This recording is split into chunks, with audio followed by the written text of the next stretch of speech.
ukurnya juga harus jelas agar tidak terjadi multitafsir ini tadi, dan beberapa catatan dari Bang Julius tadi. Silakan. Baik, yang pertama-tama kalau bicara tentang penafsiran, dalam KUHP baru itu justru kita lihat akan lebih tebal karena ada penafsiran otentik yang diberikan oleh pembentuk undang-undang. Oke. Misalnya untuk membedakan mana sih kritik, mana sih delik. Mana sih kritik, mana menghina. Kritik itu kan ditujukan kepada kebijakan, ketidaksetujuan kepada keputusan, program pemerintah, itu nggak masalah. Nah, tetapi yang namanya menghina itu kan baik dari sisi nilai hukum, moral, sosial, keagamaan, itu nggak bisa dibenarkan dengan alasan apapun gitu ya. Teman-teman aktivis kemarin yang Agustus kemarin, mereka mengaku kritik loh itu Bang, bukan penghinaan. Makanya dari sini kan harus dilihat dari sisi objektifnya gitu ya. Misalnya kan contoh ada komika misalnya ya, yang dalam aksinya itu mengomentari fisik seseorang gitu ya. Saya pikir kan itu kan rasa-rasanya tidak bisa dibenarkan ya. Istilahnya kan itu bisa menjurus atau patut diduga sebagai body shaming. Nah, tetapi ketika pengaturannya dibuat secara berimbang, yang merasa terhina ini nggak mau mengajukan upaya hukum, kan tidak akan ada proses hukum.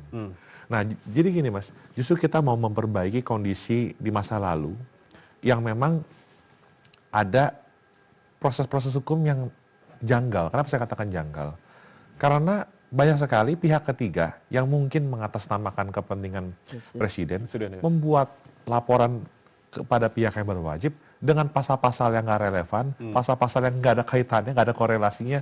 Sebutlah misalkan pasal penyebaran berita bohong, pasal ujaran kebencian. Digunakan relawan para pendukung ya? Digunakan pendukung untuk membuat laporan. Padahal presiden dan wakil presidennya tidak merasa terhina atau tidak mau juga membuat pengaduan tersebut. Nah, inilah letak ide dasar keseimbangan KUHP yang perlu kita lihat juga perspektifnya ada sisi positifnya juga gitu ya. Nah, terus berkaitan dengan tadi saya sudah membedakan antara kritik dan delik ya. Jadi kalau kritik itu kan ditujukan kepada kebijakan, program atau keputusan pemerintah. Tapi kalau yang namanya menghina itu kan berarti kan menista, terus kemudian merendahkan, kemudian bicara kebun binatang dan hal-hal yang lain yang sebenarnya tidak pantas dan sebagainya. Dan kami kan juga melakukan riset nih. Ya, saya pribadi melakukan riset. Saya mencatat ada sekurang-kurangnya 10 negara yang masih mengatur tentang pasal penghinaan terhadap presiden. 10 negara? 10 negara. Sudah mengatur artinya? Yang saya dapat baru 10 ya Mas ya. 2 diantaranya itu juga negara demokrasi, bukan negara monarki. Mana Bang? Sebutlah Jerman, sebutlah Italia. Itu masih mengatur. Nah, tetapi dalam hal ini memang kita perlu prospektif, menatap ke depan. Isu yang tadi disampaikan oleh Mas Julius juga tadi, kita menjadi catatan penting supaya aparat itu betul-betul memperhatikan ketentuan di KUHP dan penjelasannya serta undang-undang penyesuaian pidana, supaya harapannya kemudian hari itu tidak ada lagi penerapan hukum pidana yang berlebihan, yang nggak sesuai dengan konteks.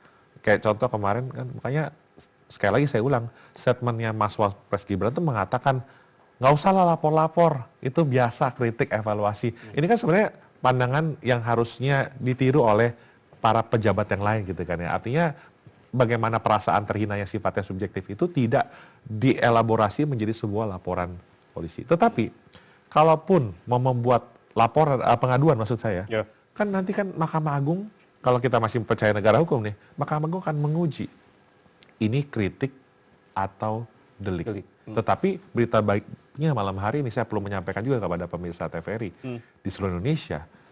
KUHP nasional itu pendekatannya bukan lagi pidana penjara, tapi ada sejumlah alternatif sanksi, misalnya pidana denda, kerja sosial, pidana pengawasan, untuk memastikan penegakan hukum pidana di waktu yang akan datang saat ini itu tidak lagi represif tapi humanis dan juga menjunjung hak asasi manusia. Menarik, tidak mengutamakan ke pidana tapi ada beberapa alternatif tadi ya. Termasuk saya perlu menambahkan juga berkaitan dengan penghinaan terhadap lembaga. Itu juga negara-negara lain di negara-negara Skandinavia pun bahkan masih mengatur. Tapi isunya bagaimana itu disalahgunakan, itu diterapkan dengan tidak baik. Menurut hemat saya itu adalah dua hal yang berbeda. Yang nggak bisa dicampur antara maksud pengaturan norma dan juga bagaimana penegakan dari norma hukum itu sendiri. Tapi memang perlu kita akui di masa lalu itu kesannya kok seperti nggak berkeadilan ya, gitu ya. Nah, untuk itulah penerapan pasal-pasal dalam KUHP baru ini perlu dilihat secara prospektif, Mas. Gitu.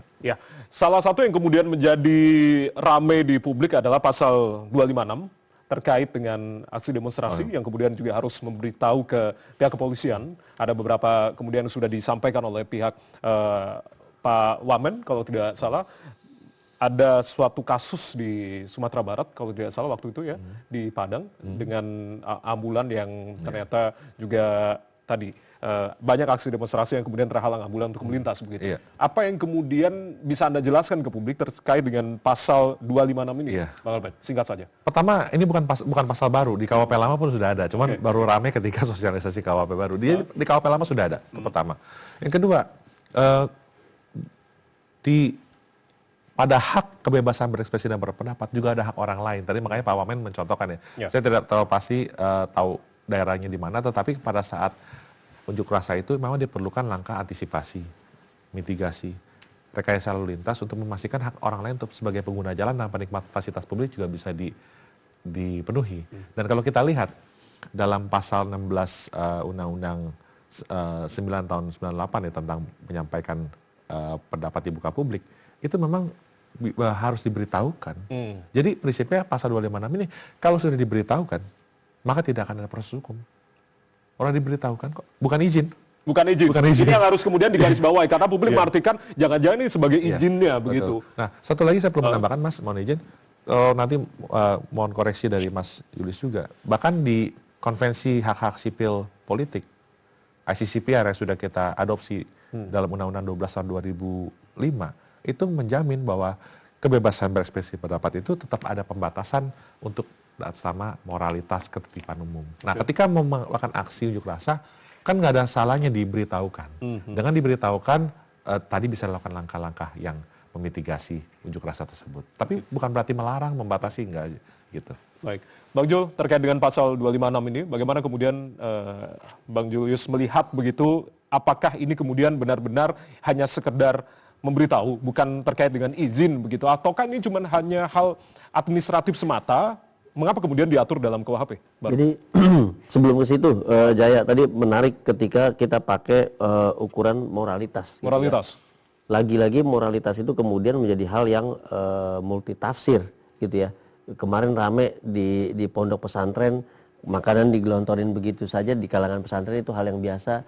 Cium kaki, cium tangan kiainya hal yang biasa, tapi di kita ngeliatnya, wah kok seperti itu moralnya? Itu hal yang kemudian multitafsir. Dan memang sebaiknya tidak boleh ada tafsir itu sendiri. Pejabat-pejabat di tempat bencana, dia ngelempar makanan sampai pada hancur, kita ngeliatnya itu nggak sopan. Nggak ada yang dipidana segala macam. Makanya ukuran-ukuran yang kemudian menjadi multitafsir memang sebaiknya tidak digunakan. Tapi saya setuju bahwa seluruh rakyat negara harus menjaga moralitas dan etika. Karena itu ciri negara modern dan maju gitu ya. Sampai pada akhirnya Mahkamah Etik tadi Prof Gayus juga mengusulkan. Saya menyambut itu makanya. Itu penting juga gitu. Jadi tidak boleh ada kriminalisasi etik dan tidak boleh juga ada rekayasa kasus pidana hanya dengan etik saja. Itu juga nggak boleh. Jadi saya setuju. Nah, melanjutkan pasal 256 tadi, saya tidak akan terjebak atau menjebakkan diri pada perdebatan izin gitu. Saya akan kembali pada marwah sesungguhnya dari pasal 19 ICCPR yang tadi dijelasin oleh Bang Albert terkait dengan hak atas kebebasan berekspresi. Salah satunya adalah dengan demonstrasi. Ada 3 tahapan di situ pemenuhan ya perlindungan hak asasi manusia. Dalam konteks demonstrasi itu konteksnya adalah perlindungan. Jadi ketika konteksnya perlindungan sama kayak kita punya barang-barang, kita punya benda, polisi-polisi, aparat keamanan itu harus melindungi barang-barang kita supaya nggak dicuri dan segala macam. Demonstrasi juga sama. Ketika konsep di dalam hak asasi manusia negara wajib melindungi, maka ketika warga negara diwajibkan untuk melakukan pemberitahuan, itu logikanya sudah beda. Logikanya sudah terbalik. Betul bahwa kemudian ada ketertiban umum yang menjadi kewajiban negara untuk dijaga. Karena di situ menyangkut hak orang lain. Betul sekali gitu. Tetapi kemudian juga tidak boleh ketertiban umum itu mengebiri hak asasi manusia yang wajib dilindungi oleh negara. Makanya saya nggak pernah setuju konsep pemberitahuan. Yang ada justru adalah koordinasi akan kebutuhan untuk dilindungi atau tidak dilindungi. Gitu. Sama kayak kita punya rumah. Koordinasi bentuknya maksudnya seperti apa? Jadi bahwa negara punya, saya kemarin dari beberapa negara Skandinavia, itu warga negara untuk melakukan kegiatan tertentu, ketika dia butuh perlindungan dia ngelapor, Pak saya akan bikin acara keluarga misalnya di rumah segala macam, tolong bantu dong, mungkin satpam kompleks saya nggak mungkin bisa bantuin jaga, tolong bantu, akan dibantu. Jadi memang by request dari si punya hak itu sendiri. Artinya sama dong berarti? Agak berbeda. Agak berbeda. Kenapa? Karena di dalam KUHP sekarang pasal 256 kita minta atau tidak minta dilindungi, kita wajib memberitahukan. Itu satu. Yang kedua, kita lihat mekanisme administrasi ini justru menjadi pintu masuk pidana. Apabila terjadi ya tadi kericuhan, kerusuhan yang menyebabkan gangguan keamanan dan segala macam dalam konteks demonstrasi. Tapi lagi-lagi di situ ada perspektif, di situ ada experience dari masyarakat. Saya kemarin turun ke lapangan Mas Jaya gitu, saya di sekitaran Palmerah lah, Palmerah, TVRI, DPR. Agustus kemarin saya melihat beberapa pihak yang memang bukan warga sipil biasa, itu pihak yang terlatih, saya bisa bilang itu pihak militer, dan di lapangan kami bisa lihat itu identitasnya beberapa ada anggota BAIS, sebagaimana ditangkap oleh Polda Metro Jaya kemudian dibebaskan. Itu sering terjadi ketika demonstrasi masyarakat dirasa besar, disusupi, kemudian dibuat menjadi rusuh. Kita yang di lapangan ikutan rusuh, ketakutan segala macam, ada yang terpancing. Dan itu sering jadi pintu masuk untuk membubarkan dan mengkriminalisasi. Dan kemudian kejadian. Nah ini yang kami katakan bahwa jangan sampai pintu masuk administrasi itu jadi pijakan untuk melakukan kriminalisasi. Saya pikir yang namanya hak, ketika kita mau exercise hak itu atau tidak, itu menjadi ranahnya kita sendiri. Ketika kita demonstrasi kita nggak dilindungi, ada motor yang sembarangan nabrak segala macam, itu risiko kita. Makanya dalam kepala saya itu bukan kita wajib memberitahu, kita butuh atau tidak dilindungi negara. Kalau butuh, you datang ke kantor polisi, you minta perlindungan, you berapa orang, you melewati daerah mana aja supaya nggak berkonflik dengan warga negara yang lainnya. Harusnya konsepnya begitu, dan itu sangat berbeda dengan pasal 256 yang kita baca. Gitu. Harus diatur dalam KUHP baru atau seperti apa? Seharusnya kalau untuk koordinasi. Tadi Bang Albert menjelaskan kita punya undang-undang kok tentang menyampaikan pendapat di muka umum. Harusnya itu yang kemudian diperbaiki dengan konteks kekinian. Tidak perlu masuk dalam KUHP baru. Tidak perlu masuk dalam KUHP baru, dan dalam konteks menyampaikan pendapat di muka umum, dulu kita konsepnya demonstrasi karena hak kita dilanggar. Sekarang pawai macam-macam juga bagian dari kebebasan menyampaikan pendapat di muka umum, Mas Jaya. Dan itu harusnya diatur secara spesifik mengenai hak kebebasan berekspresi menyampaikan pendapat di muka umum. Bukan di KUHP yang memang ranahnya pidana, meskipun tadi ya banyak konversi, tidak melulu penjara, ada yang lain gitu Mas Jaya. Prof Gayu, artinya Prof, agar tidak ini tadi hal administrasi menjadi pijakan untuk kriminalisasi. Apa yang kemudian harus dilakukan untuk pasal 256 ini, Prof Gayu? Begini, saya mungkin berpendapat agak berbeda ya. Kebebasan berekspresi itu hak asasi manusia untuk melakukan ekspresi yang seperti apa. Hak ini menyangkut demokrasi. Artinya kebebasan yang berdaulat, kedaulatan untuk melakukan kebebasannya. Nah, tetapi negara diwakili pemerintah dalam melakukan ketertiban masyarakat itu ada kewajiban eksekutif, pemerintah dan jajarannya. Aturan itu ada kontrak publik antara rakyat dengan negaranya. Ini sepakati di DPR bersama Presiden, itu Undang-Undang Dasar pasal 20. Nah, oleh karena itu kewajiban untuk memberikan perhatian terhadap kontrak ini harus dilakukan oleh pemerintah. Artinya kalau diminta harus ketertiban pemerintah mewajibkan untuk memberitahu, bahkan melapor. Seperti itu bagi saya satu hal yang wajar ya, karena pemerintah bertanggung jawab ketertiban apapun yang dilakukan berkaitan dengan hak berekspresi tadi, mengganggu ketertiban dan sebagainya. Jadi kalau diminta melapor atau wajib melapor, itu bagi saya satu hal yang menjadi domain Presiden dan jajarannya, pemerintah maksud saya, eksekutif. Nah, oleh karena itu sesuatu yang perlu melekat adalah antara demokrasi dengan nomokrasi. Demokrasinya aturan, nomokrasi ya, kedaulatan norma. Itu seimbang. Artinya kebebasan orang berekspresi, melakukan unjuk rasa, termasuk diantaranya harus seimbang dengan demokrasinya, aturan yang telah dibuat. Tadi banyak aturannya. Nah, aturan-aturan mengenai waktu, tempat yang tidak boleh didatangi misal atau dilakukan unjuk rasa, itu semua merupakan bagian dari aturan seimbang dengan kebebasan. Jadi ada demokrasi, demokratos, ada demokrasi atau demokratos. Itu bagi saya pikiran begitu. Jadi pasal 256 ini wajar bagi saya untuk bisa dipantau, diikuti. Apakah kerjasama sebelumnya atau bagaimana, itu ada satu model yang bisa dijadikan keseimbangan. Oke, singkat saja Bang Albert, singkat saja menanggapi Bang Jus dan juga Prof. Saya juga izin mengingatkan Mas Julius, memang kan sanksi dari unjuk rasa yang tidak sesuai dengan ketentuan undang-undang tadi, undang-undang menyampaikan pendapat di muka umum, ada sanksi dibubarkan, ada. Tapi juga ketentuan itu memang memberikan delegasi. Saya agak lupa di pasal 16 atau 17 itu. Ya, betul. Bahwa demonstrasi yang tidak sesuai dengan ketentuan tersebut boleh ditindak sesuai dengan peraturan perundang-undangan. Tapi memang ngambang gitu. Nah, oleh karena itu dengan mengadopsi KUHP lama, kami memastikan unjuk rasa itu sangat boleh.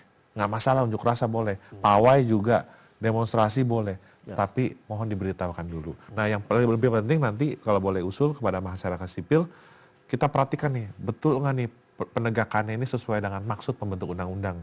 Bahwa konteks pemberitahuan ini haruslah menjadi salah satu unsur penting.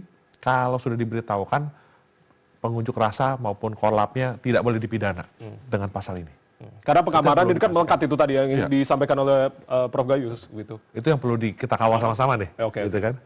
Supaya penerapan penegakan hukumnya nanti akan lebih berkeadilan. Oke, baik. Usai jeda kita masih akan bahas karena masih ada beberapa pasal yang kemudian menjadi perbincangan di publik dan juga diajukan ke Mahkamah Konstitusi. Salah satunya adalah pasal 411 dan juga 441 dan 442. Ini yang kemudian karena dianggap terlalu masuk ke ranah privasi, ada beberapa hal yang kemudian soal perzinahan dan juga soal kumpul kebo. Usai jeda kita akan bahas, saudara, tetap bersama kami di Arah Angin TVRI. Kami kembali saat lagi.